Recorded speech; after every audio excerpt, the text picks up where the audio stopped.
മൂന്നാർ സുബ്രഹ്മണ്യ സ്വാമി ക്ഷേത്രത്തിൽ മോഷണ ശ്രമം നടന്നു. ക്ഷേത്രത്തിന്റെ ഭാഗമായ ഭണ്ഡാരങ്ങൾ മോഷ്ടാവ് തകർത്തു. ബഹളം കേട്ടെത്തിയ സുരക്ഷാ ജീവനക്കാരന് മോഷ്ടാവിന്റെ ആക്രമണത്തിൽ തലയ്ക്ക് പരിക്കേറ്റു. ക്ഷേത്രത്തിന് സമീപത്തെ മറ്റൊരു വീട്ടിലും മോഷണ ശ്രമം നടന്നു.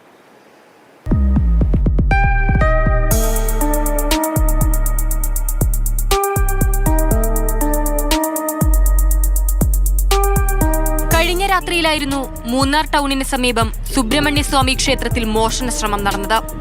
രാത്രി 12 മണിയോടെ മോഷ്ടാവ് ക്ഷേത്രത്തിലെത്തി ക്ഷേത്രത്തിന്റെ ഭണ്ഡാരങ്ങൾ തകർത്തു.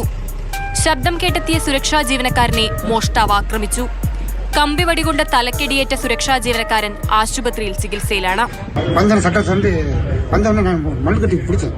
அவன் ஏதோ என்ன அந்த விழு அந்த பிடிக்கும் போலீஸ்காரங்க வேட்டுக்கு போடுறாங்கல்ல அந்த மாதிரி பிடிக்க முடியும் பிடிச்சி அண்ணனுக்கு பார்த்து பிடிக்க முடியாது. சோறு இடிச்சிட்டான். அந்த சோறு இடிச்சிட்டு கம்பியில் ஒரு அடி அடிச்சிட்டு ஓடி. ക്ഷേത്രത്തിന് സമീപത്ത് ആളില്ലാതിരുന്ന മറ്റൊരു വീട്ടിലും മോഷണ ശ്രമം നടന്നു. വീടിനുള്ളിൽ കയറിയ കള്ളൻ അലമാരയ്ക്കകത്തുണ്ടായിരുന്ന സാധന സാമഗ്രികൾ വലിച്ചു പുറത്തിട്ടു. സംഭവത്തിൽ മൂന്നാർ പോലീസ് അന്വേഷണം ആരംഭിച്ചു. ചില CCTV ദൃശ്യങ്ങൾ പോലീസിന് ലഭിച്ചതായാണ് വിവരം. ഡോഗ് സ്ക്വാഡും വിരലടയാള വിദഗ്ധരും സ്ഥലത്തെത്തി തെളിവുകൾ ശേഖരിച്ചു.